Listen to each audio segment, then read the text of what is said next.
ఇక నిన్న మన కొన్ని కోల్యాగలు ఇక కాంగ్రెస్ వాళ్ళు బీసీలకు 42% రిజర్వేషన్లు అన్నారు. చట్టబద్ధంగా తీసుకురావాల్సిన రిజర్వేషన్లు పార్టీ పరంగా ఇస్తే ఏం సకదానం అని కొందరు, లేదు 24% ఉన్న బీసీ రిజర్వేషన్లను ఇంకా 17% కుదించారు కాంగ్రెస్ వాళ్ళని కొందరు. ఇక కొన్ని ఊర్లలో అయితే నీ దండం పెడితే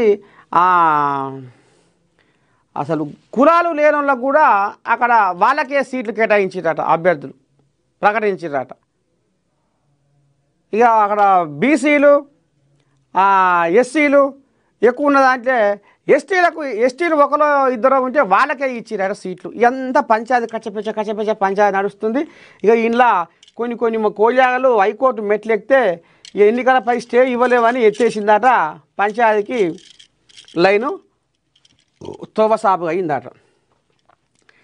రాజీనామా చేస్తానన్న టీడీపీ ఎమ్మెల్యే నేరుగా హైకమాండ్కు అల్టిమేటం. అరే ఏమైందో కోల్యాగ సంగతి చూద్దాము.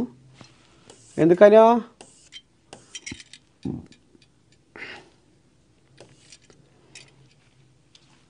ఇగో పంచాయతీ ఎన్నికలపై స్టే విధించేందుకు రాష్ట్ర హైకోర్టు నిరాకరించింది. రిజర్వేషన్ల కోసం ప్రభుత్వం జారీ చేసిన జీవో 46పై అభ్యంతరంపై వ్యక్తం చేస్తూ పలు బీసీ సంఘాలు హైకోర్టును ఆశ్రయించాయి. తెలంగాణ పంచాయతీ రాజ్ చట్టం 2018లోని సెక్షన్ 2085ఏని అలాగే నవంబర్ 22న జారీ చేసిన జీవో నంబర్ 46ని కొట్టివేయడానికి నిరాకరించింది. వివరాలు: రాష్ట్రంలో పంచాయతీ ఎన్నికల రిజర్వేషన్లపై ప్రభుత్వం జారీ చేసిన జీవో 46పై అభ్యంతరం వ్యక్తం చేస్తూ దాఖలైన రిట్ పిటిషన్పై హైకోర్టు ప్రధాన న్యాయమూర్తి జస్టిస్ అపరేష్ కుమార్ సింగ్, న్యాయమూర్తి జస్టిస్ జిఎం మోహినుద్దీన్లతో కూడిన డివిజన్ బెంచ్లతో కూడిన ధర్మాసనం విచారణ చేపట్టింది. గ్రామ పంచాయతీ ఎన్నికలపై స్టే ఇవ్వడానికి హైకోర్టు నిరాకరించింది. రాజ్యాంగ నిబంధనల ద్వారా ఆదేశించబడిన ప్రక్రియను ఆపకూడదు అని పేర్కొంది. ఎన్నికలను నిలిపివేయకూడదని సుప్రీంకోర్టు తీర్పు ఉందని ప్రస్తావించింది. ఇందుకు సంబంధించి కౌంటరు దాఖలు చేయాలని ప్రభుత్వాన్ని ఆదేశించింది ధర్మాసనం. వర్గీకరణ చేపట్టకపోవడంతో రిజర్వేషన్లు తగ్గాయి. ఇరువైపు వాదనలు విన్న కోర్టు కౌంటర్ దాఖలు చేయాలని ప్రభుత్వాన్ని ఆదేశించింది. విచారణను 8 వారాలకు వాయిదా వేసింది. నీ దండం పెట్టి పంచాయతీ ఎన్నికల్లో రిజర్వేషన్లను కేటాయిస్తూ రాష్ట్ర ప్రభుత్వం నవంబర్ 22వ తేదీన జీవో 46ను జారీ చేసింది. ఈ జీవోను సవాల్ చేస్తూ హైకోర్టులో పిటిషన్లు దాఖలయ్యాయి. జనాభా గణాంకాలు లేకుండా రిజర్వేషన్లు కేటాయించాలని, ఏ ప్రాతిపదికన ఎస్సీ ఎస్టీ బీసీ రిజర్వేషన్లు కేటాయించారన్న దానిపై స్పష్టత లేదని పేర్కొన్నారు. బీసీ జనాభాకు సంబంధించి ప్రత్యేక కమిషన్ సమర్పించిన వివరాలను వెల్లడించలేదని పిటిషన్లో ప్రస్తావించారు. బీసీల్లో ఏబిసిడి వర్గీకరణ చేపట్టకపోవడంతో రిజర్వేషన్లు తగ్గాయని కోర్టు దృష్టికి తీసుకెళ్లారు. జీవో 46 అమలును నిలిపివేస్తూ మధ్యంతర ఉత్తర్వులు ఇవ్వాలని కోరారు. ఈ పిటిషన్పై గురువారం విచారించిన కోర్టు శుక్రవారం కూడా వాదనలు వినింది. ఇరువైపు వాదనలు విన్న తర్వాత స్టే ఇచ్చేందుకు నిరాకరించింది. ఉన్నత న్యాయస్థానం స్టే ఇవ్వకపోవడంతో ఎన్నికల ప్రక్రియకు ఎలాంటి ఇబ్బందులు రాకుండా ముందుకు సాగనున్నాయి. ఎన్నికల కమిషన్ నిర్దేశించిన తేదీల్లోనే ఎన్నికలు జరగనున్నాయి. ఈసీ ప్రకటించిన షెడ్యూల్ ప్రకారం డిసెంబర్ 11, 14, 17 తేదీల్లో పోలింగు జరగనుంది. ప్రస్తుతం మొదటి విడత నామినేషన్లు కొనసాగుతున్నాయి. ఇగో ఇది కథ. ఇటువా ఈ ఎమ్మెల్యే ఎందుకు ఏదో వచ్చింది. నేరుగా హైకమాండ్కు అల్టిమేటం.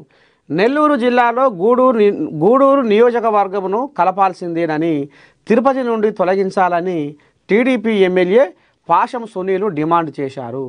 ఈ విషయమై ముఖ్యమంత్రి చంద్రబాబు, మంత్రి నారా లోకేష్కు అనేకసార్లు చెప్పానని, త్వరలో నిర్ణయం తీసుకోకుంటే ఎమ్మెల్యే పదవికి రాజీనామా చేసి రాజకీయాల నుండి వైదొలుగుతానన్నారు.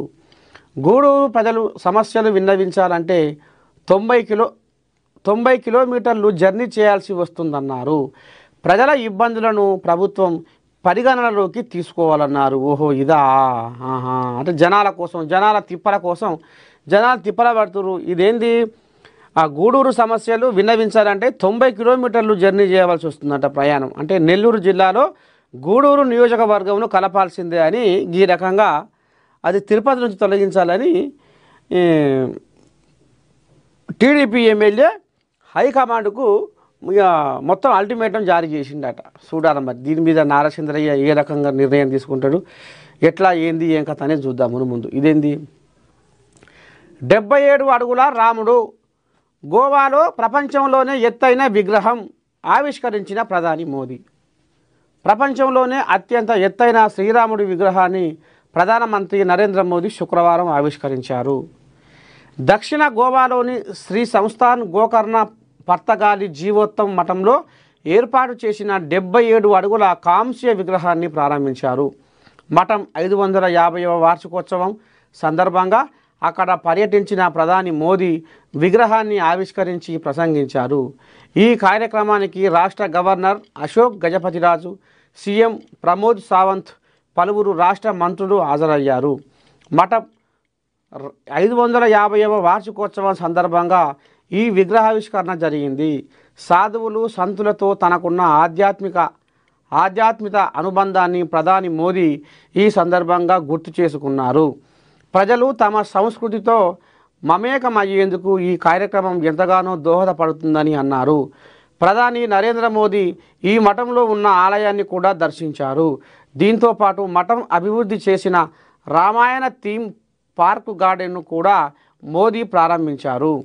ప్రత్యేక పోస్టల్ స్టాంపు స్మారక నాణ్యమును కూడా ఆయన విడుదల చేశారు. జిల్లాలకు సీఎం రేవంత్, పల్లెలకు జూబ్లీహిల్స్ జోష్. ఎన్నిక ఏదైనా అండగా సీఎం. పల్లెపోరు సమయంలో దూకుడు వ్యూహం. 90% పంచాయతీల్లో గెలిపే టార్గెట్. జూబ్లీహిల్స్ బైపోల్లో కాంగ్రెస్ పార్టీని ఒంటి చేత్తో గెలిపించిన సీఎం రేవంత్ రెడ్డి ఇప్పుడు పల్లెపోరులో